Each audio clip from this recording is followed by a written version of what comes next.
జై శ్రీరామ్ అండి అందరికీ. నేను ఆఫీస్ నుంచి వచ్చేలోపు మా పతిదేవుడైతే పప్పు ప్రిపేర్ చేసిండు. పప్పులోకైతే అప్పడాల, పాపడాల ప్రిపేర్ చేస్తుండనమాట. పప్పు కాంబినేషన్‌లో అప్పడాలు గానీ, పాపడాలు గానీ ఏది లేకపోతే అసలు పప్పు తినాలన్న ఫీలింగే రాదు. ప్రతిసారి పప్పు చేస్తే చిరాకు పడతానని మా ఆయన నా కోసం ఇట్లాంటి పాపడాలైతే చేస్తాడు. పర్టిక్యులర్‌గా నా కోసమే, పిల్లల కోసం గూడా గాదు. అబ్బా! మా ఆయన ఎంత మంచోడో, నేనెంత అదృష్టవంతురాలినో, ఏ జన్మలో ఏ పుణ్యం చూసుకుంటే ఇట్లాంటి ఆయనొచ్చిండో ఏమో అని అంటారనుకున్నారు కదా, అస్సలనా. అంటే నాకు డౌట్, వంటలు చేసి పెట్టినంత మాత్రాన మంచోడైపోతాడా? కాదండోయ్ బాబు, పైపైన చూసి రాము అనుకోవద్దు, లోపల రేమో. సరే సరే ఏదైతే ఏందిలే, వచ్చే వరకు అయితే వంట చేసి పెడతాడు కదా, మంచోడేలేండి. మొన్న మా ఫ్రెండ్ ఒకటి అంటుంది, మొగన్ని కొంగున కట్టేసుకున్నవే అని. అసలు నేను కొంగి వేసుకునే పిచ్చిదాన డ్రెస్సులు వేసుకుంటా, తని కొంగున కట్టుకోవడమ్మా ఇంటా వంట లేదమ్మా. సరే సరే ఇప్పుడే చెప్పినా కదా మీరు అనుకున్నంత మంచోడు కాదని. వీడియోలో ఏమని తిడుతున్నాడో తెలుసా, నువ్వు వీడియోలు తీయడానికి తప్ప దేనికి పనికి రావని తిడుతున్నాడు అనమాట. అది కూడా నిజమే అనుకోండి.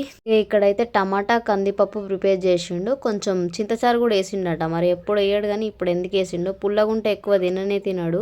మాట కామాట అబ్బా, మా ఆయన చేసిన వంట సూపర్గా ఉంటుంది. అసలు ఎక్కడ నేర్చుకున్నాడో ఏమో, నాకు నేర్పించింది కూడా మా ఆయనే. సరే ఇక తిన్నాం పడుకుందామని మేము కాసేపు టీవీ చూసి వచ్చేసరికి ఇగో నా బిడ్డ చూసిండ్రా ఇక్కడ డ్రాయింగ్ చేసింది, క్రిస్మస్ ట్రీ అంట. సో వాటర్ కలర్స్ అన్నీ పాట్ చేసి ఫైనల్గా డ్రాయింగ్ అయితే చేసిందనమాట. ఎట్లుందో కామెంట్ చేయండి. వీడియో నచ్చితే లైక్, షేర్ అండ్ సబ్స్క్రైబ్ అండి. Thanks for watching, bye.